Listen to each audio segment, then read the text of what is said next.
Quality और consistent performance के लिए सिर्फ सिल्वर पंप्स एंड मोटर्स, नाम याद रखना।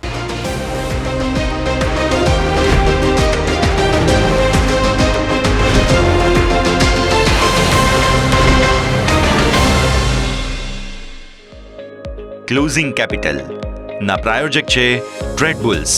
अब ट्रेडिंग सबके बस की बात है.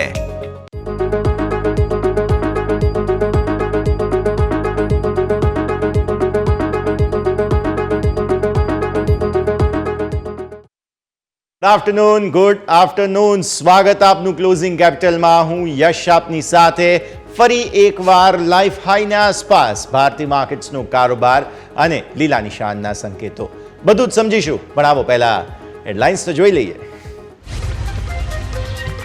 લાઈફ હાઈ નજીક માર્કેટ. નિફ્ટી 50 અંક વધીને 25,425 ને પાર. બેંક નિફ્ટી 100 અંક વધીને 52,250 ને પાર. આઈટી, બેંક, એફએમસીજી શેરમાં મજબૂતી.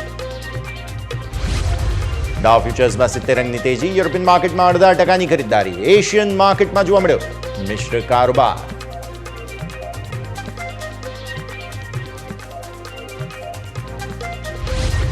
રેકોર્ડ સ્તર પર આઈટી ઇન્ડેક્સ. ટેક મહિન્દ્રા નિફ્ટીનું top gainer. persistent system, Mphasis, LTI Mindtree, HCL Tech 1 થી 2% ઉપર. એફએમસીજી શેરમાં તેજીનું એક્શન. બ્રિટાનિયા નિફ્ટીના ટોપ ગેનરમાં સામેલ. નેસ્લે, કોલગેટ, વરુણ બેવરેજીસમાં સરસ ખરીદદારી.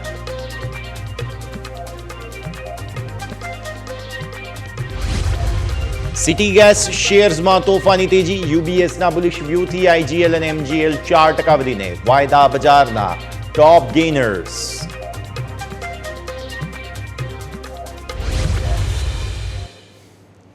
આવો સીધા જે અમારા ઇન્ટરેક્ટિવ વોલ પર સમજીએ ભારતીય માર્કેટ્સ કઈ દિશામાં આગળ વધતા આજે જોવા મળ્યા. ભારતીય માર્કેટ્સ જે છે તે ઇન લાઇન હતા, રેન્જ બાઉન્ડ હતા. અને તમે આજના દિવસના લોઝ અને હાઈઝ પર નજર કરો. આપણે વાત કરી હતી કે 25,350 પર તમને સપોર્ટ જોવા મળી રહ્યો છે અને 25,450 પર રેઝિસ્ટન્સ જોવા મળી રહ્યું છે. 100 પોઈન્ટની રેન્જની વાત કરી હતી. એક્ઝેક્ટ આ જ રેન્જની અંદર કારોબાર. આજના તમારા હાઈ છે 25,441. તમારા રેકોર્ડ હાઈ હતા 445. ત્યાં પણ ના પહોંચ્યા અને તમારા સપોર્ટ બન્યા નીચે 25,350. એકદમ ટાઈમ પાસ આજે થયો. ડેલી ચાર્ટ્સ પર નજર કરો. ડેલી ચાર્ટ્સ પર તમને જોવા મળે છે એકદમ નાની રેન્જમાં કારોબાર જોવા મળ્યો. અને આવી સ્થિતિમાં હવે તમે જુઓ છો તે પ્રમાણે પરિસ્થિતિ બહુ જ રસપ્રદ બની છે. અહીંયા હવે તમે જુઓ છો એક નાનકડો ટોપ બની રહ્યો છે. છેલ્લા 3-4 દિવસથી તમે જોયું હોય તો નિફ્ટીના ડેલી ચાર્ટ્સમાં એક નાનકડી રેન્જમાં ટોપ બનતા જોવા મળી રહ્યા છે અને એ લેવલ બની રહ્યું છે 25,450. આ લેવલ બહુ મહત્વપૂર્ણ. આજે પણ આ જ લેવલને રેઝિસ્ટન્સ તરીકે તમે રિસ્પેક્ટ આપી છે. સારી વાત એ છે કે આ જે સપોર્ટ એરિયા છે તમારા ધીરે ધીરે ઉપર આવી રહ્યા છે. મૂવિંગ એવરેજ જે તમારી છે તે 25,220 પર આવી ગઈ છે. સો મેઇન સપોર્ટ તમારા અહીંયા છે અને રેઝિસ્ટન્સને નજીક તમે કારોબાર કરી રહ્યા છો. સો ફાર બહુ જ સરસ પરિસ્થિતિ. કોઈ જ ટેન્શન ના કહી શકાય કે કારોબાર એવા છે. હવે આવો 15 મિનિટના ચાર્ટ પર નજર કરી લઈએ. બિકોઝ 15 મિનિટના ચાર્ટમાં થોડું વધારે સમજવા મળશે થઈ શું રહ્યું છે ભારતીય માર્કેટ્સમાં. દિવસની શરૂઆત અહીંયા થઈ. પહેલી કેન્ડલ બની ત્યારબાદ અહીંયાથી ખાસ તમને શાર્પ સેલિંગ આવતું જોવા મળ્યું અને લગભગ એ જ રેન્જ તમારી બનતી જોવા મળી. દિવસના ન્યૂનતમ સ્તરો અહીંયા પછી ફરી એકવાર નવા બન્યા અને ત્યારબાદ ફરી ઇન્ટ્રાડે હાઈઝ બનાવવાની કોશિશ આપણે અહીંયા કરી અને ત્યારબાદ તમે જુઓ છો તે પ્રમાણે સતત નાની રેન્જમાં જ કારોબાર તમને ભારતીય માર્કેટ્સમાં જોવા મળેલો છે. એટલે કોઈ પણ ખાસ મેજર પરિવર્તન જે છે તે રેન્જમાં આવ્યું નથી. અત્યારે પણ તમે નજર કરો તો 420-21 આસપાસ કારોબાર. આ જ લેવલની આસપાસ છીએ અને કોઈ પણ પ્રકારે પાછલા 1 કલાકમાં પણ ટ્રેન્ડમાં કોઈ ચેન્જ થયા નથી તેવી સ્થિતિનું નિર્માણ અત્યારે ફિલહાલ બન્યું છે. તો આ તમે જુઓ છો નાની રેન્જમાં કારોબાર. આવો ઓપન ઇન્ટરેસ્ટની વાત કરી લઈએ. ઓપન ઇન્ટરેસ્ટના હિસાબથી શું થઈ રહ્યું છે તે સમજવું જરૂરી છે. તમે જુઓ છો તે પ્રમાણે આ છે 25,400. તમે જુઓ છો કોલ અને પુટ બંનેમાં જબરદસ્ત એક્શન અહીંયાથી ખાસ બનતું જોવા મળી રહ્યું છે. કોલ રાઇટર્સ હતા ઓલરેડી 25,400 પર. આજે પુટ રાઇટર્સે પોતાની પોઝિશન્સ જે છે પોતાની ગ્રીપ જે છે તેને વધારે સ્ટ્રોંગ કરી છે અને એટલે જ દિવસભર અત્યારે પણ તમે જુઓ 25,400 ને ઉપર તમે લગભગ આ જ લેવલ 25,426નું છે તેને આસપાસ જ કારોબાર કરી રહ્યા છો. તો આ સ્થિતિનું નિર્માણ અત્યારે ફિલહાલ થયું છે જ્યાં નાની રેન્જમાં તમને કારોબાર સતત બનતા જોવા મળી રહ્યા છે. આ એક તો તમારો મેઇન સપોર્ટ થઈ ગયો 25,400. પછી તમે જુઓ 25,300. અહીંયા પણ સરસ સપોર્ટ છે. 25,200 પણ સારા સપોર્ટ જોવા મળી રહ્યા છે. ઉપર રેઝિસ્ટન્સ 400, 450 અને આ છે 500. આ સ્ટ્રાઇક્સ તમારા માટે થઈને બહુ મહત્વપૂર્ણ જગ્યા અત્યારે ફિલહાલ જે છે તે ખાસ બનાવતી જોવા મળી રહી છે અને એટલા માટે જ એકદમ નાની રેન્જમાં તમને કારોબાર અત્યારે ફિલહાલ બનતો જોવા મળી રહ્યું છે. ઓઆઈ ચેન્જથી બતાવી દઈએ કઈ રીતની પરિસ્થિતિનું નિર્માણ અહીંયા થયું છે. પુટના સપોર્ટમાં મેજર આજે 25.4 જે 25,400ની સ્ટ્રાઇક છે ત્યાં તમે જુઓ છો ઓલમોસ્ટ 34 લાખ પુટ આજના દિવસના તમને એડ થતા જોવા મળેલા છે. એટલા માટે આ એક બહુ મહત્વનું સ્થાન હવે બની ગયું છે 25,400. સો નેક ટુ નેક છીએ અને આજે 25,400ની નીચે ગયા બાદ સરસ સપોર્ટ લઈ અને નિફ્ટી ઉપર આવ્યો છે તેવી સ્થિતિ અત્યારે ફિલહાલ ઉદ્ભવી છે જેને ધ્યાન પર રાખીશું. હવે આવો બેંક નિફ્ટી પર. નિફ્ટીની આપણે વાત કરી. બેંક નિફ્ટી રિલેટિવલી વધારે સ્ટ્રોંગ છે તે આટલા દિવસથી આપણે જોઈ જ રહ્યા છીએ. ડેલી ચાર્ટ્સ તમે જુઓ છો પણ કેન્ડલ બહુ નાની બને છે. અહીંયા પણ જુઓ રેન્જ કેટલી મોટી છે પણ કેન્ડલ બહુ નાની. પછી આ અને ત્યારબાદ આજની પણ કેન્ડલ તમે જુઓ બહુ જ નાની છે. રેન્જ તમારી બને છે. તમને હું એક વખત દિવસના ઉચ્ચતમ સ્તરો અને ન્યૂનતમ સ્તરો બતાવું. અત્યારે ડેઝ હાઈને નજીક ફરી એકવાર બેંક નિફ્ટી આવી રહ્યું છે. ઉપર 52,300 એક હર્ડલ બની રહ્યું છે. આપણે એક્ઝેક્ટ આજ લેવલ્સની વાત કરીએ તો બેંક નિફ્ટી માટે થઈને પણ આજના હાઈ 284ના છે. સો આ પરિસ્થિતિ અને ત્યારબાદ તમારા ડેઝ લો જુઓ તો એ 52,085ના છે. આપણે એ પણ વાત કરી હતી કે 52,085 આસપાસના સારા સપોર્ટ અને આ પરિસ્થિતિ લગભગ રેન્જમાં દિવસના ન્યૂનતમ સ્તરો લાવવાની કોશિશ જરૂર થઈ છે. અહીંયા એક વખત તમે રેન્જ જુઓ ને તો આ સ્થિતિમાં એક કોશિશ જરૂર થઈ પણ સપોર્ટ લઈ અને ત્યાંથી આ જે લેવલ છે ત્યાંથી સપોર્ટ લઈ અને ફરી એકવાર નિફ્ટી ઉપર આવ્યો, નિફ્ટી બેંક ઉપર આવ્યો. આવી સ્થિતિમાં તમારા ઇન્ટ્રાડે હાઈઝ જે છે તે 284ના, એટલે અહીંયા 85 અને અહીંયા 84, માત્ર 200 પોઈન્ટની રેન્જ. આપણે લગભગ 150 પોઈન્ટની રેન્જની એન્ટિસિપેશન રાખી હતી, 200 પોઈન્ટ થઈ ગયા, ઇટ્સ ઓકે. પણ સપોર્ટ તમારા જુઓ બહુ દૂર છે. હજુ પણ નિફ્ટીના સપોર્ટ નજીક આવી ગયા છે. બેંક નિફ્ટી 51,648, એટલે આ સ્થિતિમાં સપોર્ટથી બહુ જ દૂર છીએ, 10 દિવસની ઈએમએથી બહુ દૂર છીએ તેવી સ્થિતિ પણ અહીંયાથી ખાસ આપણને જોવા મળી રહી છે. તો આ પણ તમે ખાસ સ્થિતિ જુઓ. આવો 15 મિનિટના ચાર્ટ્સ જોઈ લઈએ. 15 મિનિટના ચાર્ટ્સના હિસાબથી શું થઈ રહ્યું છે નજર કરો. દિવસની શરૂઆત થઈ, પહેલી કેન્ડલ તમારી અહીંયા ખાસ બની છે, આ પહેલી કેન્ડલ. ત્યારબાદ દિવસના ન્યૂનતમ સ્તરો ત્યાં જ બની ગયા હતા શરૂઆતમાં જ, અને તે હતું 52,000ની નીચે જવાની જે કોશિશ કરી તે 52,100ની નીચે. ઇનફેક્ટ 52,084 પર તમને અહીંયા 55,000 આસપાસ આગળ જવાની કોશિશ કરતું જોવા મળ્યું. પણ ત્યારબાદ પછી બેંક નિફ્ટીમાં તરત જ ઇન્ટ્રાડે હાઈઝ બનતા પણ જોવા મળ્યા અને ઓલમોસ્ટ ઇન લાઇન તમને કારોબાર જે છે તે પછી અહીંયાથી ખાસ બનતો જોવા મળ્યો હતો. તો આ સ્થિતિમાં તમે જુઓ છો નાનકડી રેન્જમાં કારોબાર આજે આખો દિવસ દરમિયાન જોવા મળ્યો. હવે આવો ઓપન ઇન્ટરેસ્ટની વાત કરી લઈએ, બિકોઝ અહીંયા જે પરિસ્થિતિ બની છે ઓપન ઇન્ટરેસ્ટમાં તમે જોશો મેજર એક્શન આજે કોલ રાઇટર્સની અગ્રેસિવનેસને કારણે જોવા મળ્યું. આ છે 52,500, તમે જુઓ 52,500 પર બહુ જ મોટા કોલ રાઇટર્સનું બિલ્ટઅપ છે. ત્યારબાદ 52,200માં પણ તમને કોલ રાઇટર્સનું બિલ્ટઅપ જોવા મળશે. આ તરફ તમે જુઓ 52,000 છે અને અહીંયા છે 52,300. સો 52,200 પર કોલ અને પુટની વચ્ચે ફાઇટ ચાલી રહી છે. આજે ક્લોઝ જે છે તે 52,200ને ઉપર આવે તેવા સંકેતો પણ બની રહ્યા છે. તો આ કોલ રાઇટર્સ આવતીકાલની એક્સપાયરી માટે હજુ પણ ઊભા જરૂર છે. 300ને ઉપર નીકળવા પર તેમને રિસ્ક છે. ત્યાં સુધી આમ તો બહુ રિસ્ક છે નહીં, આવતીકાલે એક્સપાયરી છે. તો આ પરિસ્થિતિ, આ તરફ બહુ જ સ્ટ્રોંગ સપોર્ટ 52,000 છે. આજે તેને નજીક જઈ અને પછી બાઉન્સ લીધો હતો. આપણે કહ્યું પણ હતું કે 52,000 બહુ જ સારા સપોર્ટ છે, એવું જ થયું. અને આ તરફ તમે જુઓ છો 52,200. સો રેન્જ બાઉન્ડ કારોબાર ઉપર કોશિશ થઈ રહી છે. કોલ રાઇટર્સે બહુ મોટી બ્રેક લગાવી છે. નીચે બધા જ પુટમાં તમને સારા ઓઆઈ જોવા મળી રહ્યા છે. પોસિબલ છે એક વખત અહીંયા જો કોઈ પણ ટ્રેપ કરવું હોય તો આવતીકાલે અહીંયા કોશિશ થઈ શકે એક વખત ફરી 51,500 લાવવાની, કેમ કે અહીંયા વધારે ઓપન ઇન્ટરેસ્ટ જોવા મળી રહ્યા છે. પણ તેમ છતાં પણ અત્યારે તો સોફાર ઇન લાઇન કારોબારના જ સંકેતો આપણને બનતા જોવા મળી રહ્યા છે. ચેન્જ બતાવી દઈએ. ઓઆઈ ચેન્જના હિસાબથી શું થઈ રહ્યું છે. ચેન્જ તમે જુઓ, આ છે પુટના સપોર્ટ તમારા. આ જે સારું એડિશન જે છે તે 52,200માં થયું છે તે ડેફિનેટલી વાત જાણવા જેવી. પણ કોલ રાઇટર્સે પણ પોતાની પોઝિશન જરૂર એડ કરી છે આગળ 52,500 સુધી, 400, 300, 200 આ બધામાં પણ એડિશન તમને આજે સારા જોવા મળેલા છે. તો આ છે ઓવરઓલ નિફ્ટી અને બેંક નિફ્ટીનું સેટઅપ. જેમ આપણે વાત કરી તેમ ઇન લાઇન છે. જ્યાં સુધી યુએસ ફેડના હવે ખાસ ડિસિઝન આવી નથી જતા ત્યાં સુધી લગભગ આ જ રેન્જમાં રહીશું તેવું આપણને લાગી રહ્યું છે. તો આ સરે જ એક ક્વિક બ્રેકનો ફિલહાલ સમય થઈ ગયો છે. બ્રેક બાદ આપણા એક્સપર્ટ આપણી સાથે જોડાશે, તેમની પાસેથી સમજીશું ભારતીય માર્કેટ્સનું સેટઅપ. બ્રેક બાદ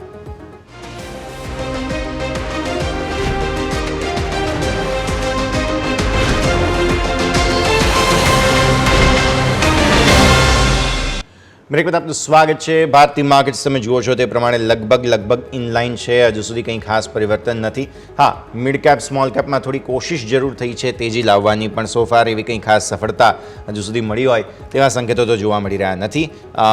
મિડ કેપ કોશિશ કરી રહ્યું છે, લીલા નિશાનમાં આવી ચૂક્યું છે. સ્મોલ કેપ તમે જુઓ તો ત્યાં પણ તમને કોશિશ થઈ રહી છે, પણ અત્યારે 5%ની વેચવાલી છે. અને બાકી સેન્સેક્સ નિફ્ટી અને બેંક નિફ્ટી ત્રણેય લીલા નિશાનમાં જોવા મળી રહ્યા છે. આગળ વધીએ, વધુ ચર્ચા કરીએ. આપણી સાથે માર્કેટ એક્સપર્ટ રવિ ભટ્ટ જોડાઈ રહ્યા છે. રવિ, સ્વાગત. અને સૌથી પહેલાં તો ગુડ આફ્ટરનૂન સર. અને ઘણા સમય બાદ આપણી ચર્ચા થઈ રહી છે. રેકોર્ડ બની ગયા માર્કેટમાં મીનવાઇલ, અને રેકોર્ડ બાદ ભારતીય માર્કેટ્સ થોડા હવે રાહ જોઈ રહ્યા છે યુએસ ફેડના ડિસિઝન્સની. તો એ પહેલાં આજે જે છે તે ખાસ ગણેશ વિસર્જન પણ છે, એટલે સમગ્ર દેશભરમાં તેની પણ ધૂમ, અને સાથે સાથે જોઈ રહ્યા છીએ ખાસ ભારતીય માર્કેટ્સ એકદમ ઇનલાઇન આળસના મૂડમાં જોવા મળી રહ્યા છે. સર, કઈ રીતે જુઓ છો ભારતીય માર્કેટ્સના સેટઅપને? Good afternoon. આજનું માર્કેટને અમે ડેટ માર્કેટ જણાવીએ છીએ. આજે જે માર્કેટ હતું તમે જોશો તો માર્કેટમાં ઓપન ઇન્ટરેસ્ટમાં મુવમેન્ટ ઘણી ઓછી જોવા મળે છે. તમે ઇન્ડેક્સ જો નિફ્ટી, બેંક નિફ્ટી, મિડ નિફ્ટી, એ જે બધા ઇન્ડેક્સ ચાલી રહ્યા છે બધા ઓલમોસ્ટ રેન્જ બાઉન્ડ ચાલી રહ્યા છે. એનું સૌથી મોટું રીઝન છે એક તો ઓપન ઇન્ટરેસ્ટ રેન્જ બાઉન્ડ છે. અને શું કામ ઓપન ઇન્ટરેસ્ટ છે? લાસ્ટ 1 વર્ષથી જોવા મળેલ છે કે જ્યારે પણ ફેડનો કોઈ મોટો ઇવેન્ટ હોય છે ત્યારે ઘણા વખતે ટ્રેડરો સ્ટે અવે રહેતા હોય છે માર્કેટથી. તો આ વખતે પણ એ જ પરિસ્થિતિનું નિર્માણ થઈ રહ્યું છે. વધારે પડતા ટ્રેડર ફેડના ડિસિઝન પછી ઇન્વેસ્ટમેન્ટ કરવા માગી રહ્યા છે. અત્યારે જો માર્કેટમાં પરિસ્થિતિ જોઈએ તો એક પ્રકારે બાય ઓન ડિપ્સ ચાલી રહ્યું છે. જ્યારે પણ માર્કેટ ડાઉન જાય છે ત્યારે માર્કેટ પાછું બાઇંગ આવી જ જતું હોય છે. બટ આ જે પરિસ્થિતિ છે એમાં અમારી પણ સલાહ એવી હોય છે કે થર્સડે સુધી માર્કેટથી સ્ટે અવે રહેવાની જરૂર છે. બિલકુલ, ગુરુવાર સુધી અવોઇડનો વ્યૂ અહીંયાથી ખાસ બનતો જોવા મળી રહ્યો છે. પણ સર, સપોર્ટની વાત કરવી જરૂરી છે. સૌથી પહેલાં નિફ્ટીના સપોર્ટની વાત કરી લઈએ. લેન્ડમાર્ક લેવલ 25,000 ઉપર સતત છીએ. 25,400 પર પુટ રાઇટર્સનો સારો સપોર્ટ, એટલે આ ગુરુવાર માટે 25,400 એક સરસ સપોર્ટ તરીકે કામ કરશે. પણ આપણે ભૂલવું ના જોઈએ 25,400ના કોલ રાઇટર્સ અને 25,500ના કોલ રાઇટર્સને, કે જેમણે બંને બહુ મોટી ગ્રીપ જે છે તે બનાવી છે. અને જો ભૂલે ચૂકે 25,400 જાય છે તો પછી સીધા 25,200 પર સપોર્ટ છે ઓપન ઇન્ટરેસ્ટના હિસાબથી. સર, યસ, હવે નિફ્ટીની જે તમે વાત કરો છો, જે 25,200 નો સપોર્ટ છે, સ્ટ્રોંગ સપોર્ટ દેખાઈ રહ્યો છે. હવે માર્કેટને જે એક્સપેક્ટેશન છે એ પ્રમાણે તો કે ફેડ એટલીસ્ટ 0.25 નો ઇન્ટરેસ્ટ રેટ કટ કરવા જઈ રહી છે. બટ જો ફેડ 0.50 નો રેટ કટ કરશે તો માર્કેટ વધારે આપણને નવી ઊંચાઈએ જોવા મળી શકે છે. અને ફર્સ્ટ મારા મતે રેઝિસ્ટન્સ 25,700 નું છે.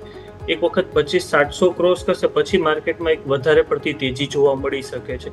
અને જે પ્રમાણે તમે વાત કરી સપોર્ટ છે, પણ દરેક વખતે જે એફઆઈએ પણ લાસ્ટ તમને ખબર છે ઘણા દિવસથી એફઆઈએ પણ જે બાઇંગ થયું છે કાલને બાદ કરતા, તો આ મંથમાં એફઆઈએ ઓલમોસ્ટ 14-15 હજાર કરોડનું બાય કરેલું છે. On an average every day 1,500 થી 2,000 કરોડનું બાય કરે છે. પછી આજે જે ઇન્ડિયાનો WPI નો ઇન્ફ્લેશન 12 વાગે આવેલો ડેટા, એ પણ ડેટા ઘણો ઉમ્મીદ કરતા પણ સારો આવેલો છે. તો એ કેસ જોતા થોડું નીચેની સાઈડ જવાના ચાન્સીસ મને એ પ્રમાણે ઓછા લાગે. ઓકે, હવે આવી જ રીતે બેંક નિફ્ટી પર સમજીએ. સર, ફાઇનલી 52,000 ઉપર ટ્રેડ કરવાનું શરૂ કરી દીધું બેંક નિફ્ટીએ, અને 52,000 ઉપર સતત દરરોજ 20-50 પોઈન્ટ 100 પોઈન્ટ આસપાસની તેજી બતાવતો જોઈ રહ્યું છે, અને કોન્ફિડન્ટલી આગળ વધી રહ્યું છે. અને નિફ્ટીની સરખામણીમાં બેંક નિફ્ટી વધારે થોડું તેજી બતાવી પણ રહ્યું છે, સ્ટ્રેન્થ બતાવી રહ્યું છે. આવી સ્થિતિમાં જે રેકોર્ડ બની ગયા, તમે જુઓ મિડ કેપમાં બની ગયા, સ્મોલ કેપમાં બની ગયા, સેન્સેક્સમાં બની ગયા, નિફ્ટીમાં બની ગયા, બેંક નિફ્ટી હજુ બાકી છે. સો આ વ્યાજ દરોના અનાઉન્સમેન્ટ્સની જ માત્ર રાહ જોઈ રહ્યું છે બેંક નિફ્ટી, કે હજુ પણ બીજા ફેક્ટર્સ તમે જોઈ રહ્યા છો? રવિ, સૌથી મહત્વનું ફેક્ટર તો વ્યાજ દર જ છે, કે જે પ્રમાણે વ્યાજ દર ઘટાડવાના ચાન્સીસ દેખાઈ રહ્યા છે. અને બેન્કિંગ સેક્ટરમાં તમે જોઈ શકો છો કે હવે પ્રાઇવેટ બેંકમાં પણ ખાસી રેલી જોવા મળે છે. જે લાસ્ટ વીકમાં, આ વીકમાં જોશો તો આઈસીઆઈસીઆઈ બેંક છે, એક્સિસ બેંક છે, જે માર્કેટને લીડ કરી રહ્યા છે રેલીમાં. અને જે રેટ કટનું છે, પ્લસ સેકન્ડ જે બીજું ન્યૂઝ છે કે આફ્ટર રેટ કટ હવે ઇન્ડિયા પણ વધારે એગ્રેસિવલી રેટ કટ કરવા જઈ રહ્યું છે. જે પ્રમાણે કોમોડિટીઝના પ્રાઇસ પણ ડાઉન જઈ રહ્યા છે, એ પ્રમાણે ઇન્ફ્લેશનનો જે સિનારીઓ છે એ પણ અત્યારે ઇન્ડિયાની ફેવરમાં આવતો જણાઈ રહ્યો છે. તો એ પ્રમાણે જે પ્રમાણે આપણે લાસ્ટ વીકે રેલી જોઈ હતી, હાઉસિંગ ફાઇનાન્સમાં ઘણી રેલી જોવા મળેલી હતી. તો એ પ્રમાણે મને બેન્કિંગ સેક્ટરમાં મેઇનલી વ્યાજ દરને લીધે જ દેખાઈ રહ્યું છે. અને સેકન્ડ કોમોડિટીઝના પ્રાઇસીસ ઘટી રહ્યા છે. કોમોડિટી પ્રાઇસીસ પણ ઘટી રહ્યા છે, તો આ પણ પરિસ્થિતિ કે જેને ધ્યાન પર રાખીએ. સર, તમે કહી રહ્યા છો ઇન્ડેક્સ તો ડેડ માર્કેટ છે, પણ સ્ટોક સ્પેસિફિક વોલેટિલિટી ઘણી છે. પહેલાં તો તમારું વોચ લિસ્ટ જાણી લઈએ, કયા કયા રેકમેન્ડેશન્સ આજે તમારા તરફથી? આજે મારું રેકોમેન્ડેશન એક સ્ટોકમાં રહેશે, એ છે ટાટા મોટર્સ. ટાટા મોટર્સ જે આપણે બધા જાણીએ છીએ કે લાસ્ટ વીક યુબીએસ નો રિપોર્ટ આવ્યો, યુબીએસ એ 20% ડાઉન સાઇડ રેકોમેન્ડેડ કરેલું, પછી ટાટા મોટર્સ ઘણો ડાઉન ગયેલો, અને ન્યૂઝ એ પણ હતો કે ટાટા મોટર્સનો સ્ટોક ઓવર થઈ ગયો છે અને કંપની અત્યારે ડિસ્કાઉન્ટ આપી રહી છે ઈવીમાં. પણ જે પ્રમાણે કંપનીના ફંડામેન્ટલ્સ જોઈએ, ટેકનિકલ જોઈએ, તો ટેકનિકલમાં ટાટા મોટર્સનું 960 એ ઘણું સ્ટ્રોંગ સપોર્ટ લેવલ છે. ત્યાંથી ઘણી વખત 2 વખત ત્યાંથી સ્ટોક બાઉન્સ બેક થયેલો છે, અને ટેકનિકલી આરએસઆઈ વાઇઝ 30 આરએસઆઈ આજુબાજુ ચાલી રહ્યો છે. અને ફંડામેન્ટલ પર કંપનીનો જે પ્રમાણે પીઈ રેશિયો છે એ પ્રમાણે કંપનીની વેલ્યુએશન ઘણી ચીપ છે બીજી આપણે જો ઓટો કંપનીની કમ્પેર કરીએ તો મારું રેકોમેન્ડેશન ટાટા મોટર્સમાં રહેશે. ટાટા મોટર્સ અત્યારે જે પ્રાઇસ ચાલી રહ્યો છે અરાઉન્ડ 975 to 980 ની આજુબાજુ ખરીદી શકાય, અને મારો ટાર્ગેટ છે 1060 નો ટાર્ગેટ છે, અને સ્ટોપ લોસ છે 930. 930ના સ્ટોપ લોસ સાથે ખરીદવાની સલાહ તમને. ટાટા મોટર્સમાં ઓલરેડી ઘટાડો સાઇઝેબલ આવી ચૂક્યો છે, ત્યારે 1060ના ઇન્ટરેસ્ટિંગ ટાર્ગેટ્સ માટે તમને સલાહ બનતી જોવા મળી રહી છે. નજર રાખો ટાટા મોટર્સ પર. આમ પણ સર ફેસ્ટિવલ સિઝન અત્યારે ફિલહાલ યથાવત છે, અને એનો પણ ફાયદો સ્વાભાવિક અત્યારે એમણે અમુક ડિસ્કાઉન્ટ્સ વગેરે પણ આપ્યા છે, તેનો પણ ફાયદો વોલ્યુમમાં જરૂર આવતો જોવા મળશે. સો આ એક વાત થઈ ગઈ ટાટા મોટર્સ પર. અન્ય કોઈ રેકમેન્ડેશન કે આજે એક જ સ્ટોક પર ફોકસ કરીશું સર? એક જ રેકોમેન્ડેશન છે, અમે ફેડને લીધે અમે લોકો થોડું બાય હોલ્ડની સ્ટ્રેટેજી યુઝ કરી રહ્યા છીએ, એગ્રેસિવ બાય નથી કરતા. ડેફિનેટલી. તો આ વ્યૂ આપણને અહીંયાથી ખાસ બનતો જોવા મળી રહ્યું છે. સૌથી પહેલાં તો ટાટા મોટર્સ પર નજર આપણે આ રીતે રાખવાની રહેશે.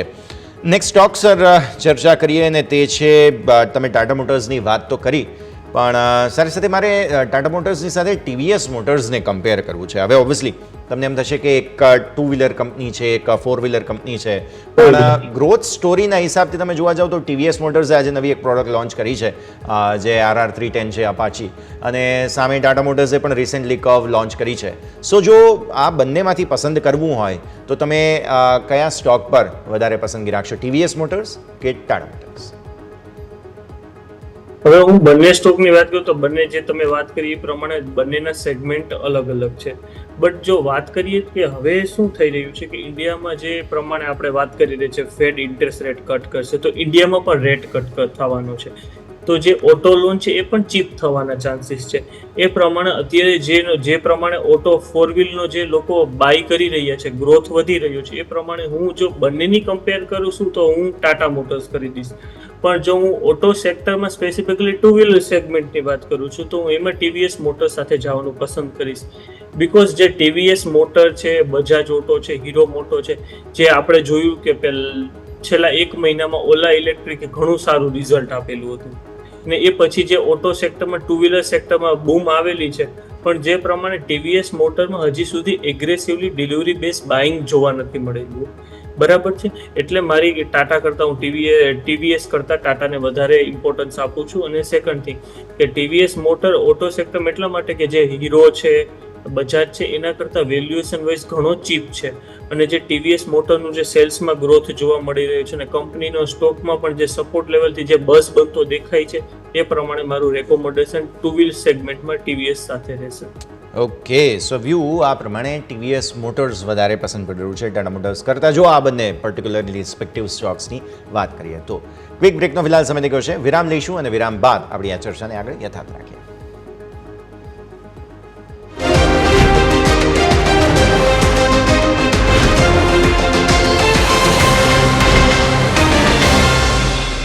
બ્રેક બાદ આપનું સ્વાગત છે. ભારતીય માર્કેટ્સ ઓલમોસ્ટ ઇન લાઇન છે, કોઈ ખાસ પરિવર્તન નથી. બસ આ બેંક નિફ્ટી લાલ નિશાનમાં આવી ગઈ છે, એટલે ડેઝ હાઈથી 200નું જે મહત્વનું લેવલ છે તે તોડી દીધું છે આપણે અત્યારે ફિલહાલ, તો આ પરિસ્થિતિને ધ્યાન પર રાખીશું. સર, ઓટો સ્ટોક્સની વાત થઈ જ ગઈ છે, તો હવે ઓટો એન્સિલરી પર આવીએ. આજે ખાસ ફોકસ હતું જેકે ટાયર પર, બિકોઝ સમાચારો છે આ સ્ટોક માટે થઈને, અને તેના કારણે થઈને આ સ્ટોકમાં ખાસું એવું એક્શન જોવા મળેલું છે. પ્લસ જેકે ટાયર્સ તમે જુઓ તો લોંગ ટર્મ જે એમના સબસિડરી મર્જરની મંજૂરીના સમાચારો સિવાય પણ તમે જુઓ તો આ જે કેવેન્ડિશ છે તેનું સ્વોપ રેશિયો પણ આપવામાં આવ્યો છે મર્જર માટે થઈને. તો આ જે ડિસિઝન છે તેમનું, તેને કઈ રીતે જુઓ છો, અને આ ઓટો એન્સિલરી જે કહી શકાય જેકે ટાયર છે તેને તમે કઈ રીતે ઓબ્ઝર્વ કરી રહ્યા છો સર?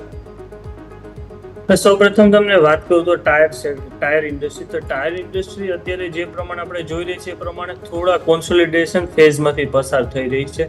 અપોલો ટાયર છે, જેકે ટાયર છે, બાલકૃષ્ણ ટાયર છે. તો ટાયર ઇન્ડસ્ટ્રીઝ થોડી અત્યારે હજી કોન્સોલિડેશન ચાલુ રહેવાના ચાન્સીસ વધારે પડતા મને દેખાઈ રહ્યા છે. હવે આપણે વાત કરીએ સ્પેસિફિકલી જેકે ટાયરની. તો જેકે ટાયરની જે આજે અનાઉન્સમેન્ટ આવેલી છે એ પ્રમાણે માર્કેટ ડેફિનેટલી એને પોઝિટિવ રિએક્શનના ચાન્સીસ મને વધારે દેખાઈ રહ્યા છે. આજે ટેમ્પરરી જેને આવેલી છે નેગેટિવ ઇફેક્ટ એ ટેમ્પરરી છે, બટ જે કંપનીની વેલ્યુએશન છે, તમે જે કંપનીનો જો ટાયર ઇન્ડસ્ટ્રીઝમાં કંપનીનો પીઈ રેશિયો જોશો તો એમાં પણ તમને ખબર પડશે કે બીજી કંપનીની કમ્પેરિઝનમાં જેકે ટાયરની વેલ્યુએશન 50% છે. અને કંપનીનો જે લાસ્ટ યર જે કંપનીએ પ્રોફિટમાં જે ઇન્ક્રીઝ થયેલો હતો, ઓલમોસ્ટ 2 times જેવો ઇન્ક્રીઝ થયેલો હતો, તો એ પ્રમાણે કંપનીનું સેલ્સ પણ વધી રહ્યું છે. બટ આજે જનરલી આપણે જોયેલું છે ત્યાં સુધી જે આ પ્રકારના ન્યૂઝની ઇફેક્ટ છે ટેમ્પરરી હોતી હોય છે, એ પરમેનન્ટ નથી હોતી. તો ડેફિનેટલી જો ઇન્વેસ્ટર લોંગ ટર્મ ઇન્વેસ્ટર્સને હું આ લેવલથી બાય કરવાની સલાહ આપીશ, બટ જો કોઈને શોર્ટ ટર્મ માટે લેવો છે તો એને ટોટલી અવોઇડ કરવાની જરૂર છે. શોર્ટ ટર્મ માટે અવોઇડનો વ્યૂ અહીંયાથી ખાસ બનતો જોવા મળી રહ્યું છે, નજર રાખવાની રહેશે. આગળ વધીએ બીજા સ્ટોક્સ, પર્ટિક્યુલરલી બહુ જ સરસ તેજી સર આજે કેમિકલ સ્ટોક્સમાં હતી. હિમાદ્રી સ્પેશિયાલિટી તમે જુઓ તો આજે બમ્પર ચાલ્યો છે, 651ના હાઈ બન્યા છે. આ સિવાય પણ અન્ય chemical stocks lately sir chemical stocks એકદમ ઠંડા પડી ગયા હતા. પાછલા 1.5 વર્ષમાં કંઈ ખાસ રિટર્ન્સ બનાવ્યા નથી, પણ આજે ફરી એકવાર જે તેજી આવી છે ટેમ્પરરી છે કે લાગે છે કે હવે થોડી ડિમાન્ડ કેમિકલ સ્ટોક્સમાં ફરી એકવાર જોવા મળશે આપણને? હવે વાત કરીએ કેમિકલ સેક્ટરની, તો જે પ્રમાણે સ્મોલ કેપ ને મિડ કેપનો ઇન્ડિયામાં જે પ્રમાણે ગ્રોથ થઈ રહ્યો છે સ્મોલ ઇન્ડસ્ટ્રીઝનો અને મિડ ઇન્ડસ્ટ્રીઝનો લાસ્ટ 1 yearમાં, તે પ્રમાણે જોતા કેમિકલ સેક્ટર ઘણું અંડર વેલ્યુ હતું. અને જે પ્રમાણે હવે ડિમાન્ડ વધી રહી છે, સાથે કંપનીઓને તમે જોયું છે હિમાદ્રી કેમિકલ છે, બીજી જેટલી કેમિકલની કંપનીઝ છે તે બધા કંપનીઓના સેલ્સ પણ વધી રહ્યા છે. લાસ્ટ ક્વાર્ટરમાં ઘણી ઇફેક્ટ જોવા મળેલી હતી. અને બીજું કે આપણી કેમિકલ ઇન્ડસ્ટ્રીઝને જનરલી જે લાસ્ટ યર આપણે શું કામ ડાઉન હતા, એનું રીઝન શું હતું કે યુરોપમાં રેગ્યુલેટરી ઇસ્યુ આપણી કંપનીઓ ફેસ કરી રહી હતી. એ ઓલમોસ્ટ બધા યુરોપના જે ઇસ્યુઝ છે એ રિઝોલ્વ થઈ ગયેલા છે. તો એ રીઝનથી હવે કંપનીઓ આ લેવલ કરતાં પણ વધારે લેવલમાં આપણને આગળ જોવા મળશે. આ લેવલ કરતાં કે મેઇન જેનો હર્ડલ હતો યુરોપના ઇસ્યુઝ એ ક્લિયર થઈ ગયેલા છે. ક્લિયરલી તો વ્યૂ આ પ્રમાણે અહીંયાથી ખાસ બનતો જોવા મળી રહ્યું છે, નજર રાખવાની રહેશે. હિમાદ્રી અને સાથે સાથે અન્ય કેમિકલ સ્ટોક્સ પર પણ આ જ પ્રકારે ફોકસ બનતું જોવા મળી રહ્યું છે. અન્ય સ્ટોક્સ જોઈ રહ્યો હતો જેમાં આજે સારી તેજી જોવા મળી રહી છે, તેમાં એક ઓબ્વિયસલી આપણે ચર્ચા કરવી જોઈએ તે છે FMCG સ્ટોક્સની. અને FMCGમાં પણ સૌથી ફેવરિટ સ્ટોક જે ધ્યાન પર આવી રહ્યો છે તે છે વરુણ બેવરેજીસ. આજે માર્કેટે સેલિબ્રેટ કર્યો છે આ સ્ટોકને, 4.5% તેજી જોવા મળી રહી છે અને વરુણ બેવરેજીસ 652ના હાઈ બનાવ્યા છે. સર બોટલિંગ વગેરેનો મેઇન બિઝનેસ છે તેમનો, પેપ્સી સાથે બહુ લોંગ ટર્મ તેમના કોન્ટ્રાક્ટ્સ છે અને વરુણ બેવરેજીસે જે ગ્રોથ આપ્યો છે તે ફેનોમેનલ છે. હવે અહીંયાથી આગળની પરિસ્થિતિ શું અને આજના જે 652ના હાઈ છે તેને કઈ રીતે ઓબ્ઝર્વ કરીશું, બીકોઝ ડેઝ હાઈને નજીક કદાચ ક્લોઝ થશે સ્ટોક? ઓકે, હવે વરુણ બેવરેજીસની સૌપ્રથમ હું FMCG ની વાત કરું તો FMCG ના સ્ટોક્સને હું અત્યારે આ લેવલે જનરલી અવોઇડ કરવાની સલાહ આપું છું. બીકોઝ જે એમાં પણ આપણે સ્પેસિફિકલી વાત કરીએ વરુણ બેવરેજની, તો વરુણ બેવરેજ અત્યારે જે 651 ચાલી રહ્યો છે, ટેકનિકલી પણ અત્યારે વરુણ બેવરેજ ઓવરબોટ ઝોનમાં છે અને ફંડામેન્ટલી પણ સ્ટોક ઓવરબોટ ઝોનમાં છે. હવે કંપનીનો સ્ટોક જે પ્રમાણે વધી રહ્યો છે એ પ્રમાણે કંપનીના રિઝલ્ટ્સ નથી જોવા મળતા. કે કંપનીનો જે સ્ટોક્સ જે પ્રમાણે હવે લાસ્ટ આપણે છેલ્લા 2-3 વર્ષની વાત કરીએ વરુણ બેવરેજની, તો લાસ્ટ 3 વર્ષમાં ઓલમોસ્ટ 400 થી 500% વચ્ચે રિટર્ન આપેલું છે વરુણ બેવરેજે. પણ જો તમે વરુણ બેવરેજના પ્રોફિટ જોશો તો એમાં તમને આ રિઝલ્ટ જોવા નથી મળતું. એટલા માટે હું જનરલી અમારી સલાહ રહે છે ઇન્વેસ્ટર્સને કે વરુણ બેવરેજમાં this is right time to book profit. At least 50% તો બુકિંગ પ્રોફિટ કરવાની સલાહ અમે આપી રહ્યા છીએ. ઓકે, સો FMCG માટે વ્યૂ આ પ્રમાણે અહીંયાથી ખાસ બનતું જોવા મળી રહ્યું છે. વરુણ બેવરેજીસ ફાઇનલી હવે પ્રોફિટ બુકિંગનો સમય આવી ચૂક્યો છે. આજની સારી તેજીમાં નજર તમારે જરૂરથી રાખવાની રહેશે. આગળ વધીએ, સેક્ટર સ્પેસિફિક તમે નજર કરો તો આજે બહુ જ સરસ તેજી જે છે તે ખાસ આપણને જોવા મળી છે. તેમાં સૌથી પહેલાં કન્ઝમ્પશન આવે છે. સર, હવે કન્ઝમ્પશનની થીમ એવી છે કે જેની અંદર ઘણા અલગ અલગ પ્રકારના જે છે તે સેક્ટર્સ આપણને જોવા મળે, જેમ કે FMCG છે, પેઇન્ટ શેર્સ આવી જતા હોય, હોટલ આ તે બધી વસ્તુઓ પણ આવે છે. એટલે હવે ભારતમાં પણ વ્યાજદરોના ઘટાડવાની ચર્ચા તો શરૂ થઈ જ જશે જ્યારે યુએસમાં થશે ત્યારે. તો આવી સ્થિતિમાં વ્યાજદરોના ઘટવા પર શું તમને એવું લાગે છે, તમે માનો છો કે કન્ઝમ્પશન પણ હવે ધીરે ધીરે ભારતનું પણ આવનારા દિવસોમાં વધવા જઈ રહ્યું છે? અને આ કન્ઝમ્પશન સેક્ટરને થોડું સમજીએ સર આપણે. યસ, હવે સૌપ્રથમ વાત કરીએ કે કન્ઝમ્પશન સેક્ટર ઇન્ડિયામાં અત્યારે જે ઇન્ડિયાની ગ્રોથ સ્ટોરી છે એમાં કન્ઝમ્પશન સેક્ટર ખૂબ સારી રીતે પાર્ટિસિપેટ કરી રહ્યું છે. કારણ કે તમે લાસ્ટ 1 યરમાં જો જે ઇન્ડિયન હોટલ ઇન્ડસ્ટ્રીએ જે ગ્રોથ કરેલો છે, ઇન્ડિયન એવિએશન ઇન્ડસ્ટ્રી, હમણાં 2-3 દિવસ પહેલા DGCIના ડેટા હતા કે યરલી ઘણું સારું આપણો એર ટ્રાફિક વધેલો છે. યરલી કમ્પેરિઝન કે તો ઓલમોસ્ટ હું જાણું ત્યાં સુધી 10 to 15% યરલી આપણું એર ટ્રાફિક વધેલો છે યર બેઝિસ ઉપર.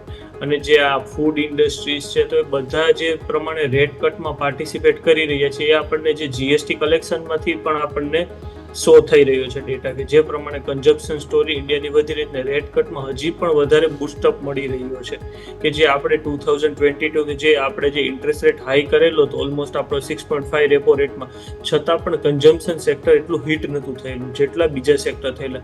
અને હવે જે પ્રમાણે વધી રહ્યો છે આપણે જોઈ રહ્યા છીએ કે ઇન્ડિયામાં અત્યારે બધી અલગ અલગ ફોરેનની બ્રાન્ડ્સ આવી રહી છે જેમાં આપણે બાય કરવા માટે પણ ઘણું વેઇટિંગ ઇન્ડિયામાં હોય છે. તો એ પ્રમાણે તમે ગ્રાઉન્ડ રિયાલિટી જોશો તો ખૂબ સારી રીતે ગ્રાઉન્ડ રિયાલિટી સપોર્ટ કરી રહી છે.